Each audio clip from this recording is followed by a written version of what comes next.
திரு எடப்பாடி பழனிசாமி அவர்கள் தாமாகவே முன்வந்து பொதுச் செயலாளர் என்ற பதவியை ராஜினாமா செய்யும் வரை எங்களுடைய தொண்டர்களின் உரிமையை காக்கின்ற இந்த போராட்டம் யுத்தம் தொடரும் என்பதை தெரிவித்துக் கொள்ள கடமைப்பட்டு இருக்கிறது. இன்றைக்கு தமிழகத்தில் இருக்கிற அத்தனை தொண்டர்களும் வெகுந்தெழுந்து அந்த சட்ட விதியை புரட்சி தலைவர் மாற்றக்கூடாது என்று சட்ட விதியில் இருந்தது எப்படி இவர்கள் மாற்றலாம் என்பதற்கு அனைத்து தொண்டர்கள் இன்றைக்கு கடும் கோபத்தில் இருக்கிறார்கள். பொதுமக்களும் கடும் கோபத்தில் இருக்கிறார்கள். திரு எடப்பாடி பழனிசாமி இந்த கழகத்தை ஆரம்பித்தாரா, வளர்த்தாரா, தியாகம் செய்தாரா? எதுவுமே இல்லை, எதுவுமே இல்லை. முதலமைச்சராக திரு எடப்பாடி பழனிசாமி எப்படி ஊர்ந்து ஊர்ந்து ஊர்ந்து ஊர்ந்து வாங்கினார் என்பதை நாடு மக்கள் இல்ல, இந்திய திருநாடே கூர்ந்து கவனித்தது. பதவியை கொடுத்த சின்னம்மா அவர்களையே தரக்குறைவான வார்த்தையில் நம்பிக்கை துரோகம். முதல் தர்ம யுத்த காலத்தில் கழகம் இரண்டாக இருந்து ஒன்றுபட வேண்டும் என்று நாம் அனைவரும் ஒருங்கிணைந்து கழகத்தை இணைத்தோம். ஆட்சிக்கு ஒரு சோதனை வருகின்ற பொழுது ஓபிஎஸ் ஆதரவு அவர்களுக்கு தேவையானது.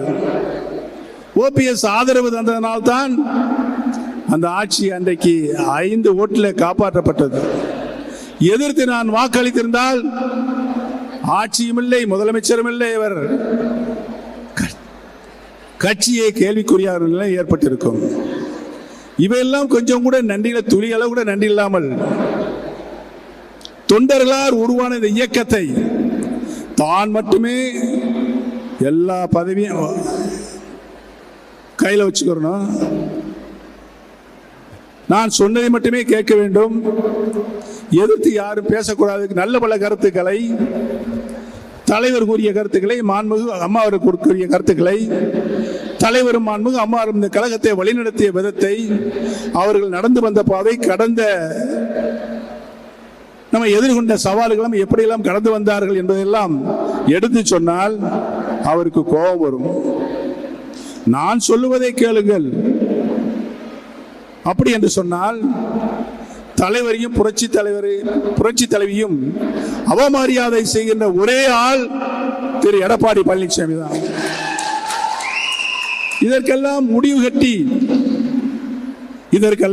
கட்டி நம்முடைய இயக்கம் கழக தொண்டர்களின் உரிமையை மீட்கின்ற களமாக இன்றைக்கு இருக்கிறது.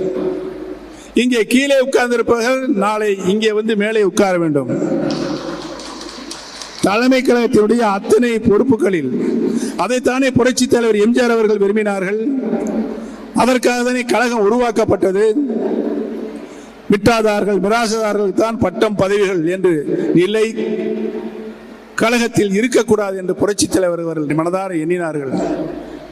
அவரை திமுகவிலிருந்து விலக்கும் போது அத்தனை திமுக மாவட்ட கழக செயலாளர்களும் ஒரே ஒரு எம்எல்ஏ மட்டுமில்லாமல் அத்தனை எம்எல்ஏகளும் புரட்சி தலைவரை விலக்குவதற்கு கையெழுத்திட்டார்கள்.